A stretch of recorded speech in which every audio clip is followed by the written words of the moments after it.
The National Federation for the Blind holds an annual convention each year, and at the banquet, the Federation president gives a speech.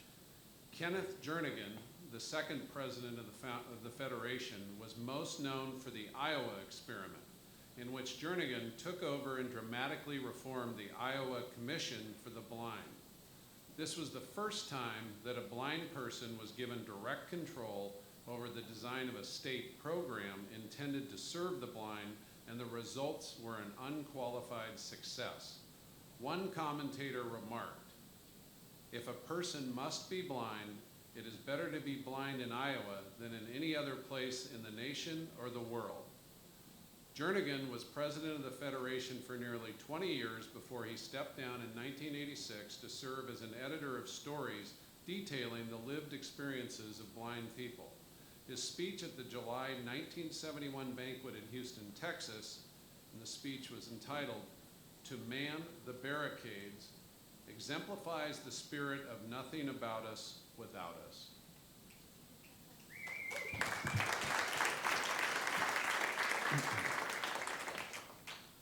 Some of you may remember the story Will Rogers liked to tell about his early career as a comedian in vaudeville.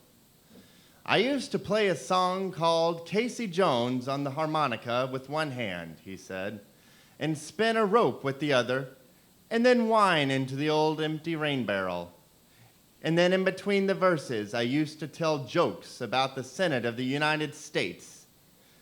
If I needed any new jokes that night, I used to just get the late afternoon papers and read what Congress had done that day, and the audience would die laughing." This story reminds me of my own activities over the past 20 years.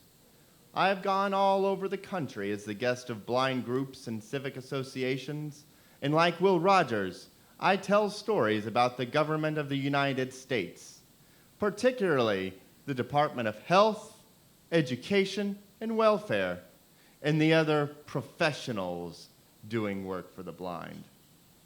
And when I need any new jokes, I just get the latest reports from the agencies and foundations and read what they have been doing recently. And the audience dies laughing. Unless, of course, there are people in the audience who are blind or friends of the blind, and they die crying. Which is a roundabout way of saying that much of what goes on in the journals, in laboratories, and workshops of the agencies for the blind these days is a cruel joke. It is a mockery of social science and a travesty on social service. Far from advancing the welfare and well-being of blind people, it sets our cause back and does us harm. I have at hand a typical product, a comprehensive 239-page publication of the American Foundation for the Blind, entitled A Step-by-Step Guide to Personal Management for Blind Persons. I invite you now to accompany me on tour through its pages and mazes. But let me warn you, it may be a bad trip. In the words of the report, for 3 years, 1967, 1968, and 1969, national meetings were held in New York, Chicago, and New Orleans, at which key personnel from representative agencies met both to develop techniques and methods to refine and improve already existing ones. Here, to illustrate, is a typical technique developed and refined over the years in New York, Chicago, and New Orleans, representing the distilled wisdom, if that is a proper expression, of key personnel from diverse backgrounds and specialized programs. Here, under the broad classification, bathing, is the 16-step procedure for the sponge bath.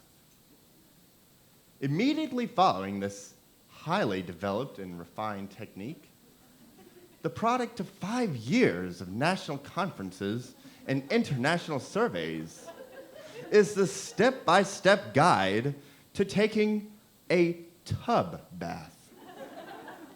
I feel that you will want to know that this affair of the tub represents a far more advanced, hold on,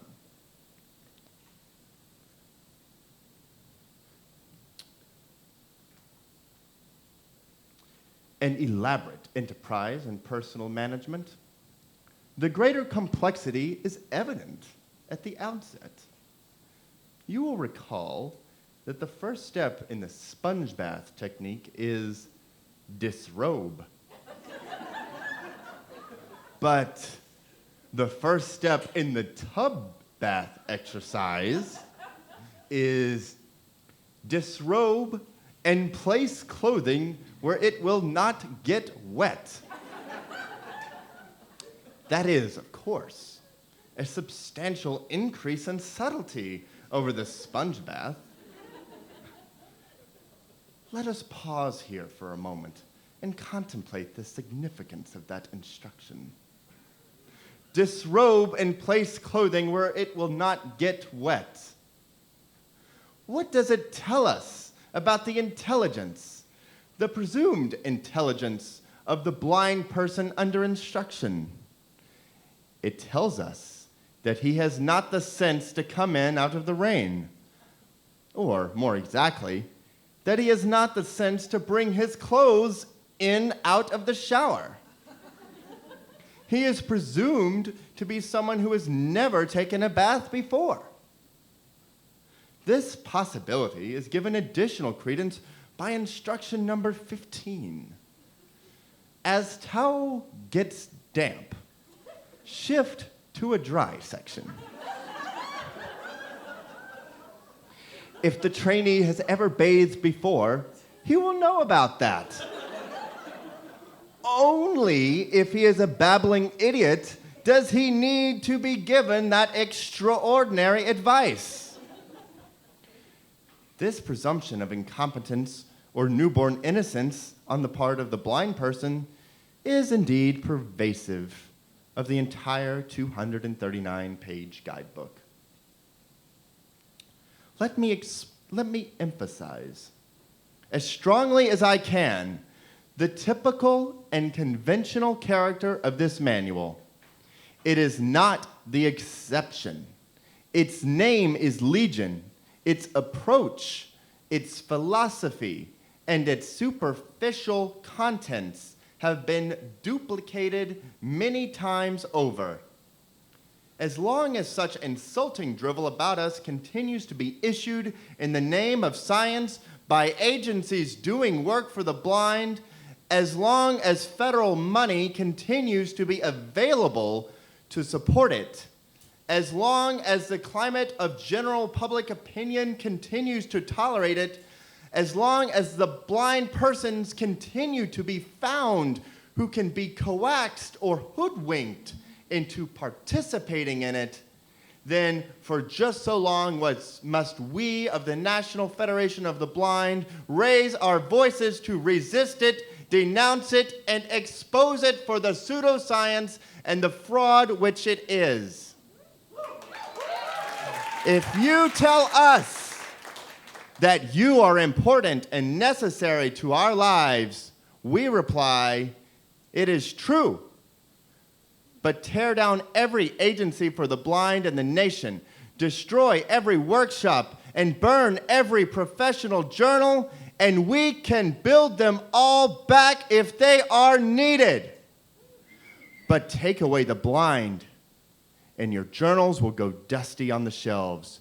Your counselors will walk the streets for work, and your broomcorn will mold and rot in your sheltered shops. Yes, we need you, but you need us too. We intend to have a voice in your operation and your decisions, since what you do affects our lives. We intend to have representation on your boards, and we intend for you to recognize our organizations and treat us as equals. We are not your wards, and there is no way for you to make us your wards. The only question left to be settled is whether you will accept the new conditions and work with us in peace and partnership, or whether we must drag you kicking and screaming into the new era. But enter the new era you will, like it or not.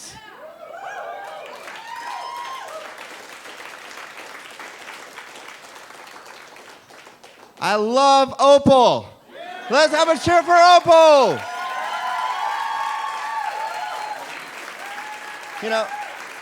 Thank you.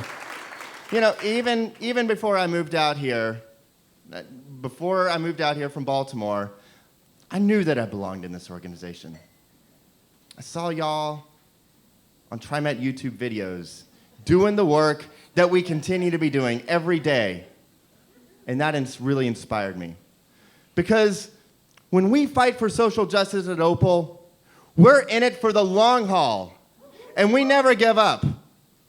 Last week, we just heard from the state legislature that our low-income fare is going to be funded.